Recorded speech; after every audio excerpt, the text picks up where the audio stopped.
Students, welcome back. और आज हम बात करेंगे आयनिक इक्विलिब्रियम की। हमने पहले बात की केमिकल इक्विलिब्रियम की, जिसमें हमने देखा कि बहुत सारे सॉलिड्स हैं, गैसेस हैं, लिक्विड्स हैं, जिनके बीच में इक्विलिब्रियम इस्टेब्लिश हो जाता है। आज हम बात करेंगे जहाँ पर सिर्फ और सिर्फ आयन्स इन्वॉल्व होंगे। जैसे हमने रिएक्शन देखी होगी बच्चों, Fe3 plus aqueous plus SCN negative, this is called as thiocyanate,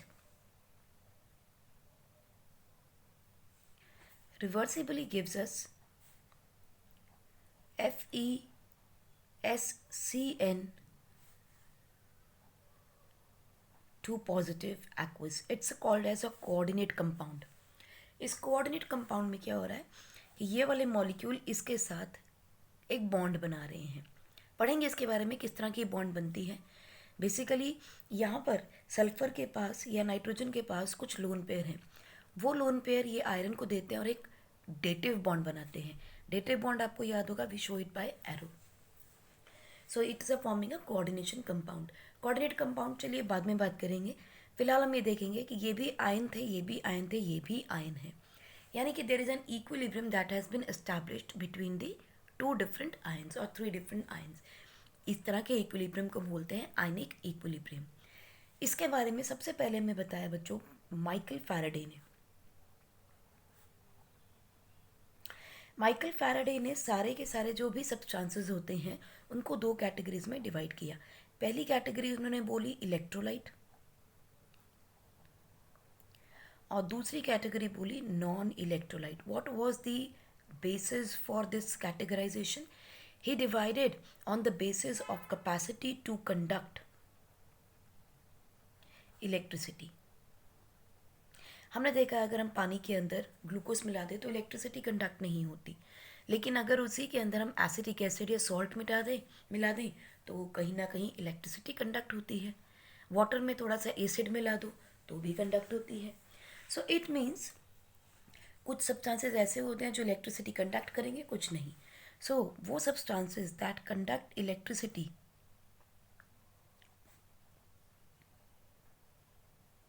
are called as electrolyte, and the one which do not conduct electricity, which do not conduct electricity are called as non electrolyte. Correct. अभी non electrolyte का तो concept यहाँ ख़त्म, क्योंकि हमें तो उसके बारे में बात करनी है जो इलेक्ट्रिसिटी कंडक्ट करता है। अब आपको पता है कि इलेक्ट्रिसिटी कंडक्ट क्यों होती है? Due to ions. यानी हमें उसकी बात करनी है जहाँ आयन की फॉर्मेशन होगी। करेक्ट। तो चलिए हम बात करते हैं हमारे उन इलेक्ट्रोलाइट, उस सब्सटेंसेस की जो इलेक्ट्रिसिटी कंडक्ट करते हैं, दैट इज इलेक्ट्रोलाइट। ये इलेक्ट्रोलाइट बच्चों तीन तरह के बनाए हैं, that is the acid, basis and salt. तीनों तरह के सब्सटेंसेस को हमने इलेक्ट्रोलाइट में डिफ्रेंशिएट किया है। Now these three can further be of two types, that is strong electrolyte and a weak electrolyte.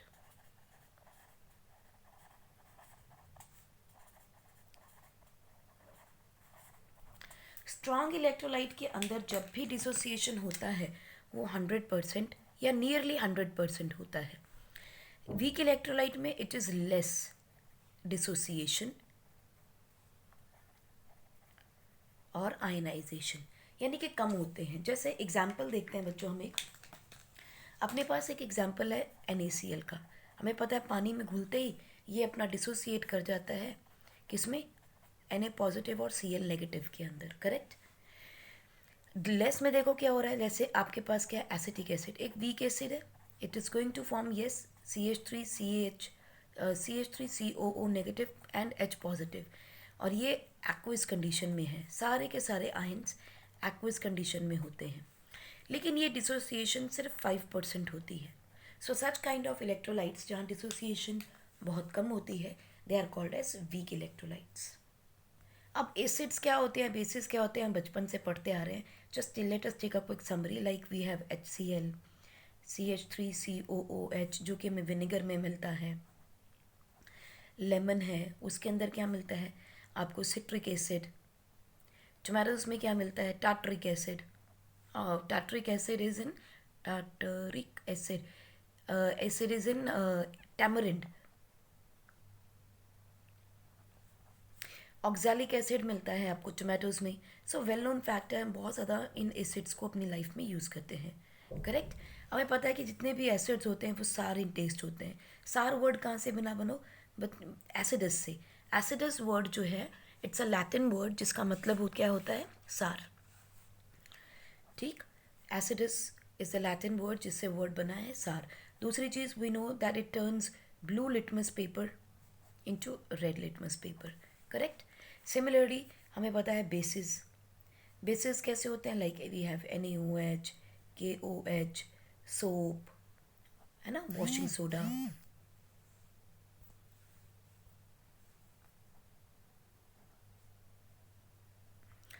ये सारे के सारे क्या हैं, बेसिस हैं. अब बेसिस जो हैं वो कैसे होते हैं, सोपी होते हैं एंड बिटर होते हैं and they turn red litmus into blue. Simple है, बहुत पुरानी चीज़ें हैं. सॉल्ट की अगर हम बात करें तो वो सॉल्ट क्या होता है, which is made up of acid plus base. दोनों को मिक्स करने पर एक न्यूट्रल मॉलिक्यूल बन जाता है and that is what is salt. Example हमें पता है, like we have NaCl, we have baking soda, है ना, वी हैव ब्लीचिंग पाउडर. इनके ऊपर कोई चार्ज नहीं होता and they are all neutral. Bleaching powder, these are salts. अगर हम NaCl को देखें तो हमें पता है ये कैसा मॉलिक्यूल होता है, एक आयनिक कंपाउंड है ना. आयनिक कंपाउंड के अंदर यानी कि आयनिक बॉन्ड होगा. This is an ionic bond. Ionic bond को हमें पता है they are very strong bond as compare to covalent bond. इसको तोड़ने के लिए मुझे कुछ एनर्जी देनी पड़ेगी, that is the bond association energy. Water क्या करता है, वाटर जो है इस बॉन्ड को तोड़ने की कैपेसिटी रखता है. अब इसके अंदर बच्चों क्या होगा कि वाटर की कैपेसिटी ऐसी क्यों है, देखो water has a strong dielectric constant. अब डाई इलेक्ट्रिक कॉन्स्टेंट का मतलब क्या हुआ, हमें पता है sodium is positively charge, chlorine is negatively charge. Why so, we know chlorine is high electronegativity होती है उसकी एज कंपेयर टू सोडियम. तो ये इलेक्ट्रॉन को खींचना चाहता है, इसका मतलब ये पोलर बॉन्ड है. One thing. दूसरी चीज़ इलेक्ट्रोस्टैटिक फोर्स है. इलेक्ट्रोस्टैटिक फोर्स क्या होती है, Q1 Q2 अपॉन आर का स्क्वायर विद अ कांस्टेंट. यही होती है इलेक्ट्रोस्टैटिक फोर्स. इस फोर्स को, ये फोर्स बहुत स्ट्रांग है, this is called as electrostatic force. Correct. अब इस फोर्स को ओवरकम करने के लिए we need some other force, obvious सी बात है. So this electrostatic force is inversely proportional to dielectric constant. Dielectric constant का मतलब भी होता है force that can overcome force. जितना ज़्यादा इलेक्ट्रोस्टैटिक फोर्स होगा या जितना ज़्यादा स्ट्रॉन्ग डाइलेक्ट्रिक कांस्टेंट होगा उतनी ही कम इलेक्ट्रोस्टैटिक फोर्स होगी उसके कंपैरिजन में. यानी इसको तोड़ने की वो कैपेसिटी रखता है. It can break this electrostatic force. तो बच्चों वाटर का डाइलेक्ट्रिक कांस्टेंट, हम डाइलेक्ट्रिक कांस्टेंट को एक और नाम से जानते हैं बच्चों, that is it is the force to break polarity और the polar bond. It is a force to break polar bonds. जितना ज़्यादा होगा उतनी जल्दी आसानी से तोड़ देगा बॉन्ड्स को. सो वाटर का डाइलेक्ट्रिक कांस्टेंट होता है 80 and it is maximum in chemistry. So ये सबसे ज़्यादा आयंस को डिसोसिएट करता है. तो यहाँ हम कह सकते हैं कि अगर कोई भी बॉन्ड टूटती है, मान लो है ना, इलेक्ट्रो आयनिक बॉन्ड को तोड़ना है, अगर आयनिक बॉन्ड डिसोसिएशन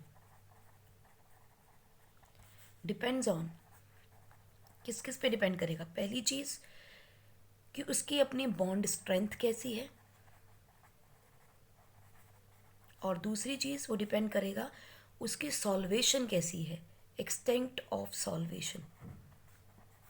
यानी वो पानी के साथ कितना मिल सकता है, घुल सकता है, या किसी भी सॉल्वेंट में कितना घुलेगा।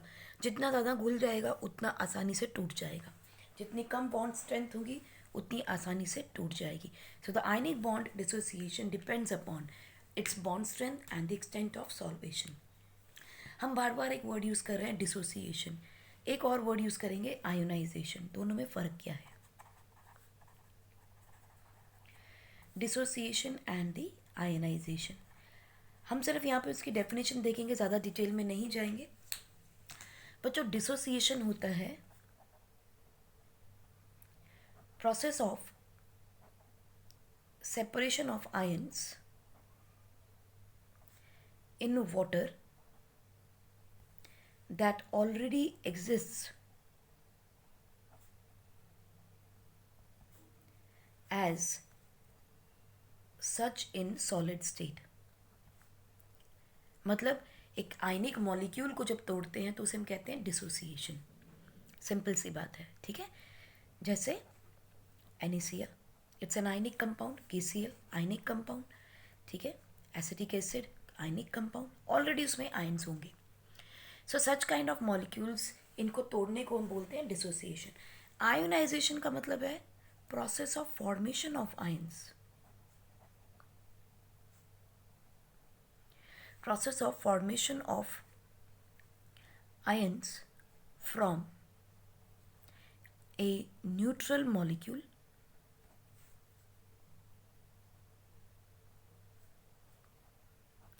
by splitting in a solution। कोई भी न्यूट्रल मॉलिक्यूल होता है, उसको तोड़ने के बाद जो आयंस बनेंगे उसे हम बोलते हैं आयनाइजेशन। इससे ज़्यादा हमें अभी यहाँ पर नहीं देखना है। एक चीज़ और लिखी जा सकती है कि आयनाइजेशन में हम लोग नॉन पोलर मॉलिक्यूल्स को तोड़ेंगे। Non polar molecules are split into ions. और यहाँ पे क्या है? Polar molecules are split into ions. Polar molecules भी कह सकते हैं एंड क्लस्टर ऑफ आयन भी बोल सकते हो। Cluster of ions is split, ठीक है। इसको आप नोट कर लीजिए, फिर हम आगे चलते हैं। चलिए नेक्स्ट देखते हैं। एसिड और बेसिस को स्प्लिट करने के लिए, उसको समझाने के लिए हमारे पास कई कॉन्सेप्ट्स आए। पहला कॉन्सेप्ट था बच्चों आर्हीनियस कॉन्सेप्ट। नेक्स्ट हम देखेंगे Brønsted-lorry concept.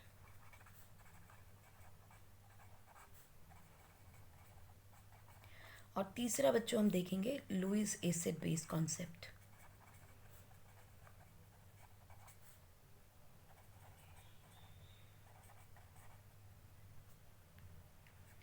Lewis acid base concept. चलो देखिए इन तीनों के हिसाब से किसको एसिड बोल रहे हैं, किसको बेस बोल रहे हैं। इसमें मैं आपको पहले बता दूं, ब्रॉन्स्टेड-लॉरी कॉन्सेप्ट आप यूज़ करेंगे काफ़ी, एंड एसिड बेस का लुईस का कॉन्सेप्ट हम ऑर्गेनिक केमिस्ट्री में बहुत ज़्यादा यूज़ करेंगे। आर्हीनियस कॉन्सेप्ट का ही मॉडिफाइड वर्जन था ब्रॉन्स्टेड-लॉरी। चलिए देखते हैं होते क्या है। आर्हीनियस कॉन्सेप्ट में ये कहा गया, बहुत सिंपल है, जो हमने बचपन से पढ़ा है, यानी molecule that donates H positive are called as acids, ये हमने पहले ही पता है, and molecule that donates OH negative are called as bases। ठीक, जैसे वाटर H पॉजिटिव देता है, ठीक है, फॉर एग्जाम्पल KOH बेस देता है। बट चलो पहले यही देख लेते हैं, H2O ने आपको H पॉजिटिव दिया और OH नेगेटिव दिया। अभी H पॉजिटिव भी दे रहा है, OH नेगेटिव भी दे रहा है, कन्फ्यूजन हो गया। इज गोइंग टू एक्ट है एसिड है बेस। KOH में देखिए उसने हमें K पॉजिटिव दिया, OH नेगेटिव दिया। What about ammonia? अमोनिया के बारे में क्या कहोगे आप, बेस है कि एसिड है? कन्फ्यूजन कि ना तो ये H पॉजिटिव दे रहा है ना ये OH नेगेटिव दे रहा है। अब क्या करें? इस सारी प्रॉब्लम को सॉल्व करने के लिए हमारे पास दूसरा कॉन्सेप्ट आया था, ठीक है। वो दूसरा कॉन्सेप्ट क्या था? That was Brønsted-lorry concept.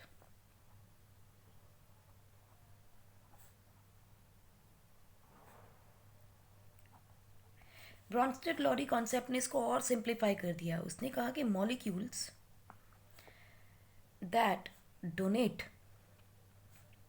H positive are called as acids and molecules that accept H positive are called as bases. बहुत सिंपल कर दिया उसने. ठीक. अब यहाँ पे देखो क्या होगा. जैसे वाटर है, वाटर टूटेगा, H पॉजिटिव भी देगा, OH नेगेटिव भी देगा. लेकिन देखो यहाँ पे क्या दे रहा है वो, H पॉजिटिव, है ना. इसका मतलब water is going to act like an acid. अब ये जो H पॉजिटिव होता है ना बच्चों, जब ये दूसरे वाटर मॉलिक्यूल के साथ कनेक्ट करता है तो देखो इसके पास क्या होता है, लोन पेयर. ये दोनों के दोनों लोन पेयर इस H पॉजिटिव उठा लेता है. दोनों के दोनों लोन पेयर H पॉजिटिव ले लेता है.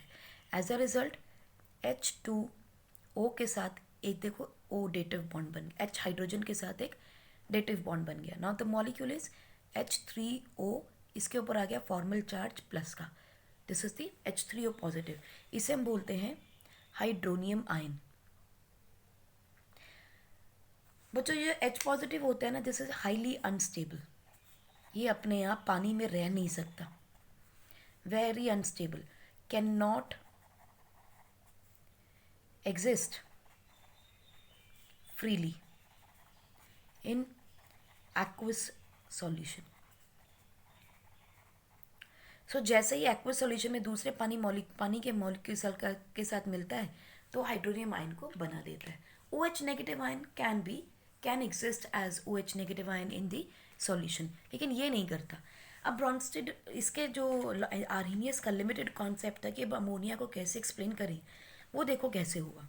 अमोनिया है NH3, इसके पास एक लोन पेयर है, प्लस हमें पता है नाइट्रोजन अमोनिया का मॉलिक्यूल होता है टेट्राहेड्रल, है ना, और 3 हाइड्रोजन की बॉन्ड्स होती हैं और एक लोन पेयर होता है. Look at it.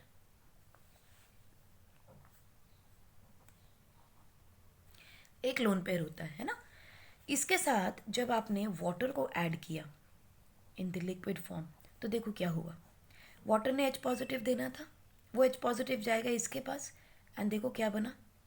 ये लोन पेयर उठा लिया इसने. H पॉजिटिव के पास तो कोई भी इलेक्ट्रॉन नहीं है. वो H पॉजिटिव को अमोनिया लेता है और एक डेटिव बॉन्ड बनाता है. क्योंकि इसने अपने लोन पेयर दिए हैं तो इसके ऊपर फॉर्मल चार्ज आ जाता है प्लस का, प्लस OH नेगेटिव. बोलो ठीक है. अमोनिया जब दोनों लोन पेयर एक एटम देता है तो उसको हम कहते हैं वो एक डोनेट कर रहा है अपने दोनों इलेक्ट्रॉन, तो डेटिव बॉन्ड बनाता है. Dative bond is given by arrow, where arrow के अंदर क्या होता है, उसका टेल पार्ट बताता है कि लोन पेयर डोनेट किसने किए हैं, लोन पेयर डोनर, और एरो पार्ट बताता है लोन पेयर एक्सेप्टर के बारे में.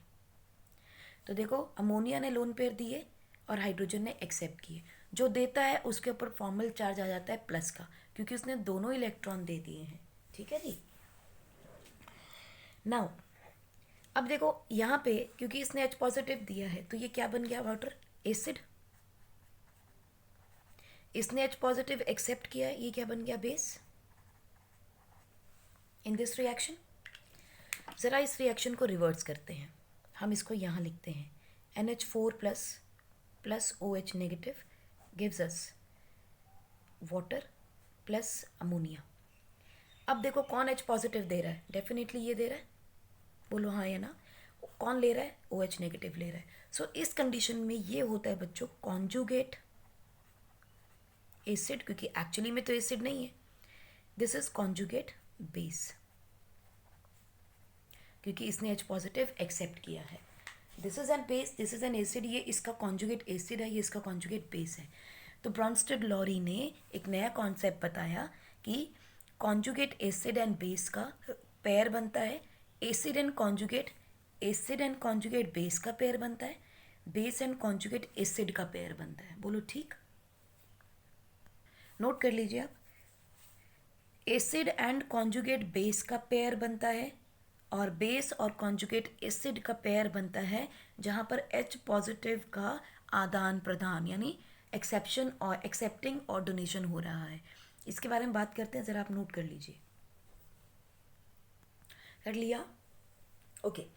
एक और चीज़ का ध्यान रखिएगा बच्चों, कई बार ये क्वेश्चन पूछ लेते हैं H3O पॉजिटिव का स्ट्रक्चर कैसा होगा। देखिए H2O का स्ट्रक्चर कैसा था, ये था। अब ऑक्सीजन ने अपना एक लोन पेयर दे दिया तो देखो ये बन गया। तो what is the geometry, trigonal planar, trigonal planar.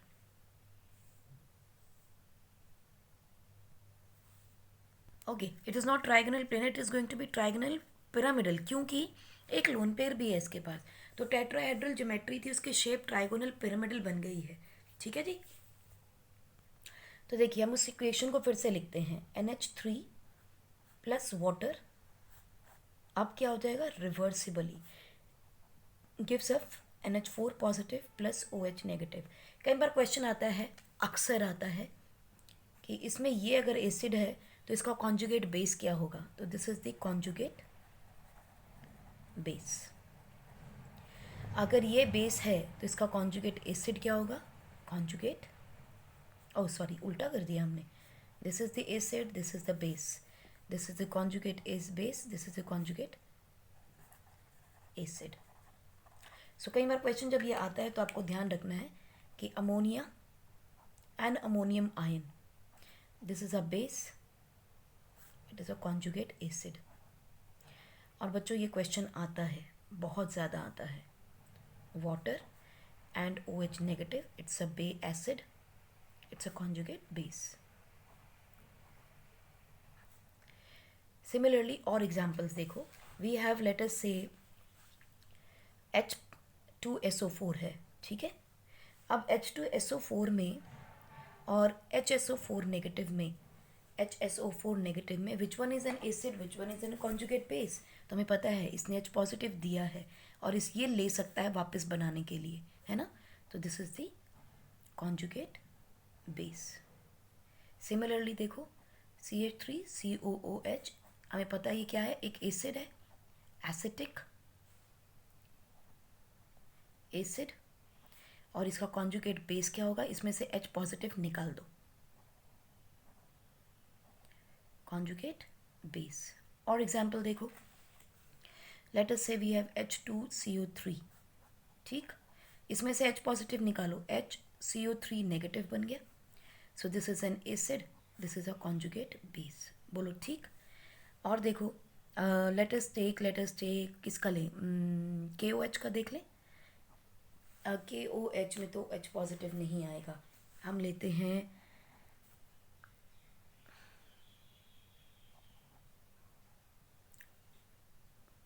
नहीं, बेस का नहीं दे सकते, we have to talk about only the one which can accept the H positive and donate the H positive, ठीक है। हम एक देख सकते हैं, H2O reversibly gives us H3O positive ion, इसके बारे में क्या कहेंगे, कौन H पॉजिटिव दे सकता है, कौन ले सकता है। अब यहाँ देखो ये H पॉजिटिव दे रहा है ना, एक H पॉजिटिव यहाँ से निकलेगा तभी तो वाटर बनेगा, और ये एक्सेप्ट कर सकता है, इसका मतलब ये क्या है मेरा, this is a base and this is a conjugate acid, जो H पॉजिटिव डोनेट कर रहा है, ठीक, इट्स अ कॉन्जुगेट एसिड। अच्छा चलिए HCl का बताइए क्या बनाएंगे, Cl नेगेटिव, H पॉजिटिव को हटा दो निकालने के लिए, तो ये है एसिड, ये है कॉन्जुगेट बेस, करेक्ट। अब यहाँ एक चीज़ का और ध्यान रखिए, जो स्ट्रॉन्ग एसिड होता है, स्ट्रॉन्ग एसिड का कॉन्जुगेट बेस, स्ट्रॉन्ग एसिड का कॉन्जुगेट बेस इज वीक, क्योंकि वो H पॉजिटिव लेना ही नहीं चाहता। स्ट्रॉन्ग एसिड कौन होता है, जो आसानी से H पॉजिटिव दे, कॉन्जुगेट बेस होगा जो H पॉजिटिव लेना नहीं चाहेगा, खुद को स्टेबल है वो, क्या दिक्कत है उसको। Similarly weak acid will have conjugate base is strong, ठीक है। सिमिलरली अगर हम बेसिस का देखें तो strong base will have weak conjugate acid and a weak base will have a strong conjugate acid, ठीक, ये चीज़ आपको ध्यान में रखना है, नोट कर लीजिए, फिर हम आगे चलें।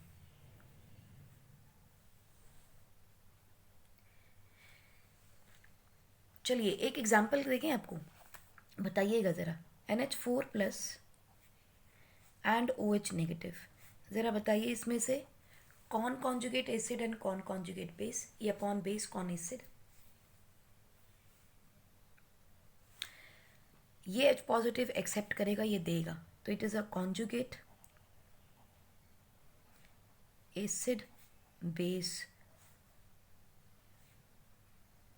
पेयर। ठीक है, जरा क्वेश्चन देखिए 7.12, what will be the conjugate base for the following acids. H हटा दीजिए, H को हटाएंगे तो F नेगेटिव, यहाँ H को हटाएंगे तो HSO4 नेगेटिव, यहाँ H को हटाएंगे तो CO3 2 नेगेटिव। करेक्ट, देखो F negative, HSO4 negative, CO3 2 negative, simple. Problem number 13 देखिए, right the conjugate acid for the following Brønsted basis. NH2 negative है, H पॉजिटिव ऐड कर दो, NH3 है, H पॉजिटिव ऐड कर दो, NH4 positive, HCOO negative, H positive add करो, HCOOH, हो गया। देखो ammonia NH4 positive, HCO4। Now next देखें, there are the species water HCO3 negative, HSO4 negative and ammonia can act both as Bronsted acid and bases, क्योंकि ये देखो H दे सकते हैं तीनों, ये भी दे सकता है, ये भी दे सकता है, ये भी दे सकता है, ये भी दे सकता है, और ले भी सकते हैं, क्योंकि इस पे नेगेटिव चार्ज है तो ले सकता है, इस पे लोन पेयर है तो ले सकता है। For each case give the corresponding conjugate acid and a base, इन सब के लिए कॉन्जुगेट एसिड और बेस बताइए। अगर मैं एसिड निकालूँ सबसे पहले इनके कॉन्जुगेट एसिड कौन से होंगे, वो जो H पॉजिटिव देना चाहेंगे, यानी पहले इनमें H पॉजिटिव ऐड करो, तो H3O पॉजिटिव आयन, क्योंकि ये एसिड बन जाएगा कॉन्जुगेट, इसमें H2CO3 नेगेटिव की जगह H2CO3 बन जाएगा conjugate acid, H2SO4 conjugate acid, NH4 positive conjugate acid. जरा देखो H3O positive, H2CO3, H2SO4, NH4 positive, correct. चलिए इसका बेस निकालते हैं। बेस के लिए मुझे क्या करना है, इनमें से H को निकाल दो, ये एसिड बन जाएंगे तो दूसरा बेस बन जाएगा। निकालो H, OH negative, CO3 2 negative, SO4 2 negative and NH2 negative. देखें, देखिए OH negative, CO3 2 negative, SO4 2 negative, NH2 negative, correct. This is how we find the conjugate acid and conjugate base. ये तीनों question बहुत important हैं, इनको बहुत ध्यान से करिएगा। नेक्स्ट हम देखते हैं लुईस एसिड बेसिस। बच्चों ध्यान रखिएगा, बहुत ही ज़्यादा इम्पॉर्टेंट है, क्योंकि मैक्सिमम ऑर्गेनिक केमिस्ट्री में हम इसी के बारे में सब कुछ बात करेंगे, ठीक है, तो बहुत इम्पॉर्टेंट है। लुईस ने बोला कि एसिड्स होते हैं those molecules that can accept electrons, क्योंकि हर जगह तो H पॉजिटिव का आदान प्रदान नहीं ना हो रहा, बहुत सारी जगह तो इलेक्ट्रॉन्स का ही हो रहा है। And those molecules that can donate electrons they are called as bases, यानी देने वाले बेस, लेने वाले एसिड, कौन, इलेक्ट्रॉन को। जैसे देखो BF3 इलेक्ट्रॉन है, हमने पढ़ा था this is N octet deficient molecule, है ना। ऑक्टेट डेफिशिएंट मॉलिक्यूल मतलब ये इलेक्ट्रॉन ले सकता है, क्योंकि देखो इसके पास कितने हैं, 3 to the 6, 6 इलेक्ट्रॉन है, ऑक्टेट में 8 आ सकते हैं। प्लस हम इसकी रिएक्शन करते हैं अमोनिया से, अमोनिया के पास क्या था, लोन पेयर, ये दे सकता है, ये ले सकता है। सो देखो क्या होगा, ये 2 लोन पेयर उठेंगे, बोरोन लेने को तैयार था, इसको मिल जाएंगे। सो क्या बन गया, N। चलो हम पहले यहाँ पर N नहीं लिखते, बिकॉज बोरोन और फ्लोरीन के बीच का बॉन्ड दिखाना है हमने। This is NH3, this is F3। सो ये एक मॉलिक्यूल बन जाएगा विद अ डेटिव बॉन्ड। बोलो ठीक है। समटाइम्स इसको हम ऐसे भी शो करते हैं, BH3F3, एंड इनके बीच में एक लोन पेयर कॉमन दिखा देते हैं। ये भी एक ही बात है, क्योंकि इसका मतलब क्या है, एक डेटिव बॉन्ड बन रही है, ठीक है। सो इसमें इस तरीके से हम लोग इलेक्ट्रॉन्स का मूवमेंट दिखाते हैं। ब्रॉन्स्टेड लॉरी कॉन्सेप्ट अच्छा था, बट हर जगह तो इलेक्ट्रॉन का ट्रांसफ़र हो रहा है, लेकिन ज़रूरी तो नहीं H पॉजिटिव का ट्रांसफ़र हो रहा हो या लेना देना हो रहा हो। सो इसीलिए हमें इलेक्ट्रॉन्स के बारे में जानना समझना ज़रूरी है। जैसे अब आप देखो AlCl3, CO3 2 पॉजिटिव और 3 पॉजिटिव, ओह, CO3 positive, cobalt 3 positive, magnesium 2 positive, sodium 1 positive, calcium 2 positive, सब पे पॉजिटिव चार्ज है, सब इलेक्ट्रॉन एक्सेप्ट कर सकते हैं, तो दे सब आर कैसे हैं, लुईस एसिड हैं। जैसे CH3+, ये भी इलेक्ट्रॉन एक्सेप्ट करने को तैयार है, तो this is also what, Lewis acid.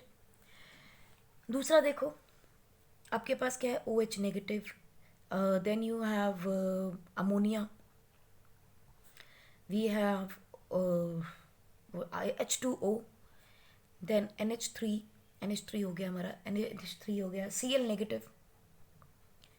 ये सारे कैसे हैं, इलेक्ट्रॉन देने को तैयार है, क्योंकि देखो एक्स्ट्रा इलेक्ट्रॉन है इनके पास, इसके पास लोन पेयर हैं, देने को तैयार बैठे हैं। सो इस तरह के एलिमेंट्स को या इस तरह के मॉलिक्यूल्स को या आयंस को हम बोलते हैं लुईस बेसिस। ज़रा प्रॉब्लम नंबर 1.5 देखिए, 7.15 देखिए। Classify the following species into Lewis acid and bases and show how these act as Lewis base और एन एसिड। देखो यहाँ क्या है, OH नेगेटिव है, एक तो नेगेटिव चार्ज है, इलेक्ट्रॉन वैसे ही देना चाहता है ये, दूसरा इसके पास लोन पेयर होंगे। सो हाइड्रोक्साइड आयन के पास एक लोन पेयर भी पड़ा है और नेगेटिव चार्ज भी है, so it means it is going to give और डोनेट द इलेक्ट्रॉन्स, अपने चार्ज को कम करना चाहता है by donating, so it is going to be Lewis base. F negative का मतलब है इसके पास भी इलेक्ट्रॉन पेयर या इलेक्ट्रॉन डेंसिटी ज़्यादा है, ज़्यादा इलेक्ट्रॉन है अपने पास से, ठीक है, तो ये अपने भी इलेक्ट्रॉन्स को देना चाहेगा, क्योंकि फ्लोरीन है इसके पास ऑलरेडी लोन पेयर्स होते हैं। तो देखो एक्चुअली में क्या है, 1 2 3 4 5 6 7 एंड 8 ऑक्टेट पूरा है, लेकिन बावजूद उसके अपने चार्ज को हटाना चाहता है, because everybody wants to be a neutral species. So इसके बाद चारों लोन पेयर्स हैं, चारों में से किसी को भी डोनेट कर सकता है, so it is going to be a base. H positive का मतलब इसके पास तो इलेक्ट्रॉन है ही नहीं, तो ये इलेक्ट्रॉन ले सकता है, क्योंकि प्लस चार्ज को हटाने के लिए मुझे इलेक्ट्रॉन एक्सेप्ट करना पड़ेगा, ठीक है। So it can accept 1 lone pair, तो इट इज़ अ एसिड की जगह it is a Lewis acid. BCl3 again it is a electron pair acceptor, क्योंकि इसके पास इलेक्ट्रॉन की डेफिशिएंसी, ऑक्टेट इनकम्प्लीट है। 3 2 6, यानी क्लोरीन के साथ 3 बॉन्ड्स बन रही हैं, क्लोरीन क्लोरीन क्लोरीन, स्टिल देखो इसके पास 2 इलेक्ट्रॉन एक्सेप्ट करने की कैपेसिटी है, यानी एक लोन पेयर ये एक्सेप्ट कर सकता है। सो ब्रॉन्स्टेड लॉरी के हिसाब से, लुईस एसिड बेस के हिसाब से BCl3 is a Lewis acid. Is that clear? हमने 2 वर्ड्स पढ़े थे, आयनाइजेशन एंड डिसोसिएशन, हम यहाँ पे उसको इंटरचेंजेबली यूज कर सकते हैं, हम उसमें डिफ्रेंशिएट नहीं करेंगे, कहीं हम डिसोसिएशन वर्ड यूज़ करेंगे, कहीं आयनाइजेशन वर्ड, मतलब उसका यहाँ पर एक ही होगा। अब हमने देख लिया कि according to Bronsted Lowry concept हम देखें तो there is H positive donation, donor मिलेगा, और H पॉजिटिव एक्सेप्टर मिलेगा, करेक्ट। और अगर हम आर्हीनियस के हिसाब से देखें तो एक H पॉजिटिव डोनर होगा और एक OH नेगेटिव डोनर होगा। लुईस एसिड के हिसाब से देखें, एसिड बेस के हिसाब से, तो एक इलेक्ट्रॉन डोनर होगा और एक इलेक्ट्रॉन एक्सेप्टर होगा, करेक्ट। जो एक्सेप्ट करेगा वो एसिड, जो डोनेट करेगा वो base. H positive donor acid, H positive acceptor base, H positive acid and OH donor base, simple है। अब हमने देखना है कि अगर ये रिएक्शन होती है तो एक बार इक्विलिब्रियम जब आ जाता है तो हम कहते हैं डायनेमिक इक्विलिब्रियम है, तो रिएक्शन किस तरफ ज़्यादा होगी हमें वो देखना है। हम यूँ कह सकते हैं कि इक्विलिब्रियम शिफ्ट कैसे होगा, इक्विलिब्रियम शिफ्ट टूवर्ड्स, जब भी इक्विलिब्रियम आता है तो किस तरफ को मूव करता है equilibrium, it moves towards weaker acid. As strong acid ने क्या करना है, देखो स्ट्रॉन्ग एसिड ने अपना H पॉजिटिव दे देना है, will donate H positive to stronger base.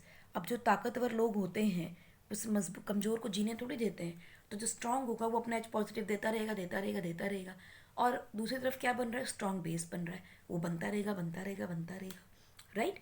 So shift of the equilibrium is always from the strong acid to strong base or from strong acid to weak acid, क्योंकि weak acid ही हमारा strong base बनने वाला है। ठीक है, अब जितने भी हमारे मॉलिक्यूल्स होते हैं, लाइक स्ट्रॉन्ग एसिड्स कुछ देख लेते हैं कौन कौन से हो सकते हैं। Strong acids like we have HClO4, perchlorate acid, HCl हो गया। Then you have HBr, HI, HNO3, sulphuric acid, ये सब के सब स्ट्रॉन्ग एसिड्स हैं। स्ट्रॉन्ग एसिड का मतलब होता है जब इनमें से किसी को भी मैं पानी में मिलाऊंगी तो इसके आयन्स बन जाएंगे, प्लस एक हमें आयन मिलेगा H3O positive negative, positive ion. क्यों? क्योंकि स्ट्रॉन्ग एसिड है, यहाँ पर वाटर कैसा एक्ट करेगा, बेस की तरह। स्ट्रॉन्ग एसिड ने स्ट्रॉन्ग बेस बना दिया, कौन? H3O पॉजिटिव आयन, क्योंकि H पॉजिटिव एक्सेप्ट करेगा वाटर।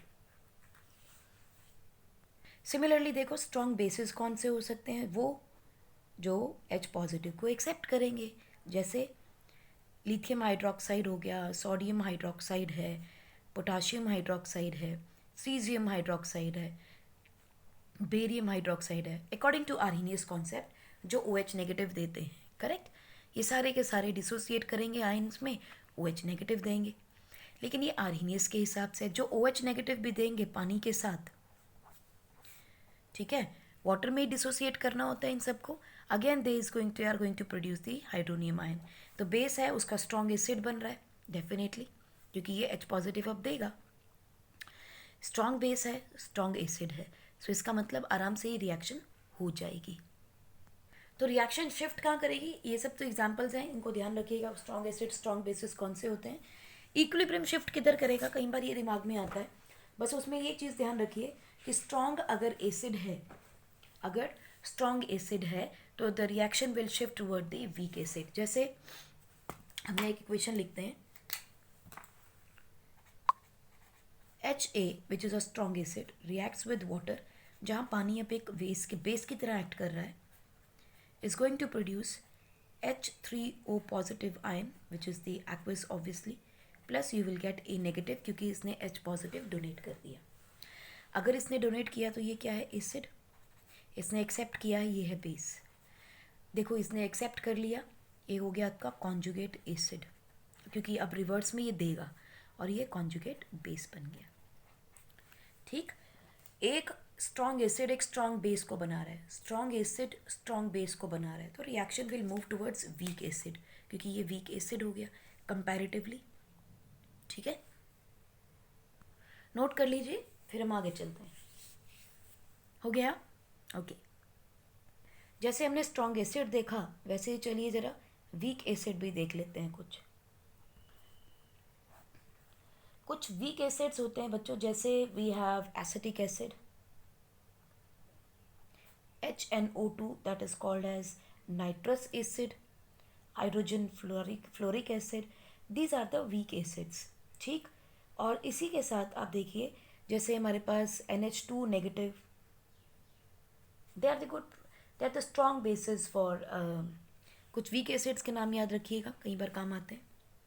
ये इसलिए भी याद रखने बच्चों, मोस्टली रिएक्शंस भी इन्हीं पे आएंगे हमें।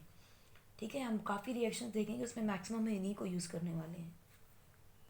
और जितने भी वीक एसिड्स होते हैं उनके कॉन्जुगेट बेसिस स्ट्रॉन्ग होंगे, they will have strong conjugate basis. जैसे हम देखेंगे NH2 नेगेटिव अमोनिया का, ठीक है, O2 नेगेटिव या H negative, these are the strong H positive acceptor.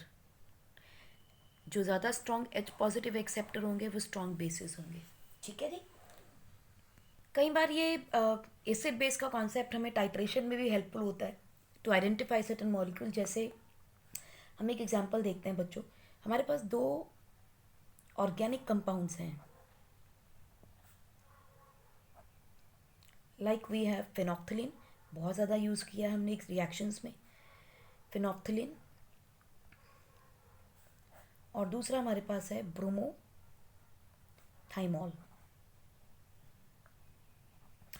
ठीक, इसका कलर होता है बच्चों ब्लू, हमें पता है, फेनोक्थिलीन का कलर होता है पिंक। ये दोनों के दोनों कैसे होते हैं, वीक एसिड्स होते हैं। ठीक, लेकिन जब एसिड बेस कॉन्जुगेशन में जाते हैं तो दे अलग अलग कलर्स देते हैं। जैसे अगर हम लोग कलर लेते हैं कोई भी कलर ले लिया इनमें से, लेट अस टेक, इनमें से कोई भी एक हमने इंडिकेटर ले लिया, आई एन मीन्स इंडिकेटर, ठीक है। कोई भी इंडिकेटर ले लिया जिसका कोई कलर है, उसको जब पानी के अंदर हमने डाला, डिसोसिएट किया, तो मिलेगा क्या आपको, H3O positive which is the conjugate acid, plus you will get the indicator ion which is going to be the conjugate base. अब इस कॉन्जुगेट कलर इसका जो है कोई ना कोई कलर होगा, लेट अस से यहाँ पे पिंक कलर भी हो सकता है, ब्लू कलर भी हो सकता है। जैसे ही यहाँ पे आपका कॉन्जुगेट बेस बनेगा इट विल बिकम कलरलेस। ठीक है, तो this helps us to understand how strong our base is going to be. Strength बताने में ये हेल्पफुल होते हैं, कितना टूट रहे हैं, डिसोसिएशन बताने में ये हेल्पफुल होते हैं। So this gives us the indications how much water do we need to add, या how much H3O positive ions are going to form, जितना, क्योंकि ये हमारा कैलकुलेटेड अमाउंट होता है। So this is what is called as the titration, they help in the titration. आज के लिए यहीं रुकते हैं बच्चों। इन तीनों कॉन्सेप्ट्स को आप अच्छे से समझिए। आर्हीनियस क्या है, ब्रॉन्स्टेड क्या है, लॉरी क्या है, सॉरी लुइस क्या है, क्योंकि ये कॉन्सेप्ट बहुत इंपॉर्टेंट है। इसके ऊपर आगे पूरी ऑर्गेनिक्स बिल्डअप है। तो पढ़ते रहिए और खुश रहिए। Have a wonderful day ahead. Take care and bye bye.